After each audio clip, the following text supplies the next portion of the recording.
Welcome back. As we said in our intro, we are going to cover together the launch of the African Trade Center, which took place yesterday with the attendance of Prime Minister Dr. Mustafa Madbouli, who addressed the gathering and highlighted the importance of the center. To shed more light on the event, we are very much delighted to have with us via phone Dr. Monica William, our international relations expert. Thank you very much for being with us, Dr. Monica, and a very good morning. Good morning. Thank you for having me. Dr. Monica, before going into details, let's have a quick look at the importance of launching this center in specific and its positive impacts on turning Egypt as an African trade center. Of course, it's a very and intense strategic and political context for the trade center in Egypt, especially in a new capital, as you will see. Its mandates align closely with the African continental free trade area, which seeks to expand intra-African trade, eliminate tariffs on 97% of goods and services, and create single continental market of 1.3 billion people worth to 3.4 trillion dollar in GDP. So if we try to start with the Africa and Trade Center network of African Trade Centers, it's very important as a network of trade facilitation and information hubs across strategic African commercial hubs. If we try to have to mention that it's often and in Nigeria in 2025 as part of the pan-continent wide strategy. So if we try other centers are planned in Kayagi and Kampala and Tunis, along with hubs in the Caribbean such as Bridgetown. So it's very important and encourage trade linkage outside Africa, of course, and intra-African industry. And Dr. Monica, President Abdel Fattah al-Sisi said it more than once and in many occasions that now economic integration is not a luxury anymore. It's a goal which should be achieved in the very near future for the best interest of all developing countries in general, and particularly in Africa, in our black continent. How do you see the establishment of such centers as one of the milestones or the very big steps in this journey? Of course, the repeated investment by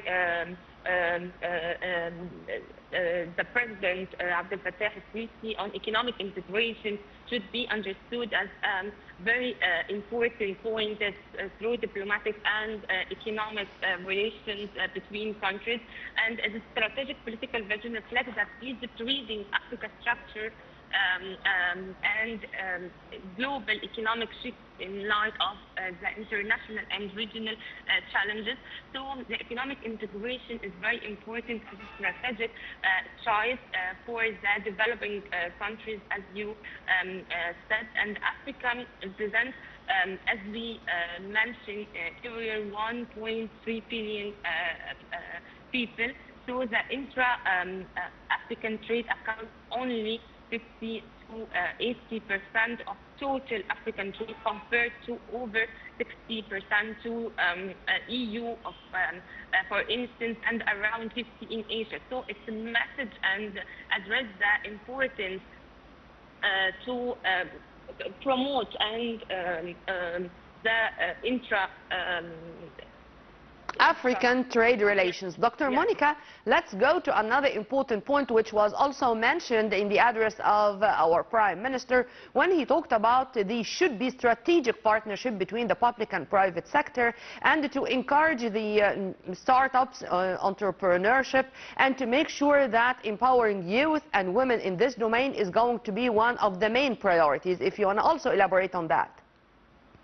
The Prime Minister statements, of course, emphasize several political messages and economic messages regarding the project and the trade center placement, which is settled in new capital. Egypt as a continental trade hub and hosting this center underscore Egypt's role in supporting African economic integration and the trade. And this political message regarding that Egypt aims to be a gateway between Africa and Middle East and Europe, not merely national economic actor. And as you said, it's very important to guarantee the combination between private and government sector.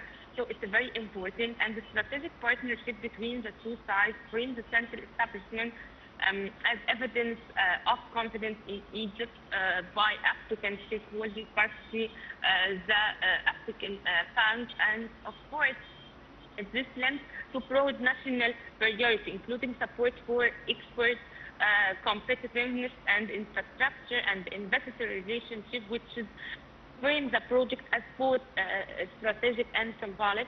And on the other side, the selection and the choice enhance the new capital identity, not only as Egypt governance center, but as a continental meeting place for diplomacy and economic diplomacy, if we try to say trade and investment.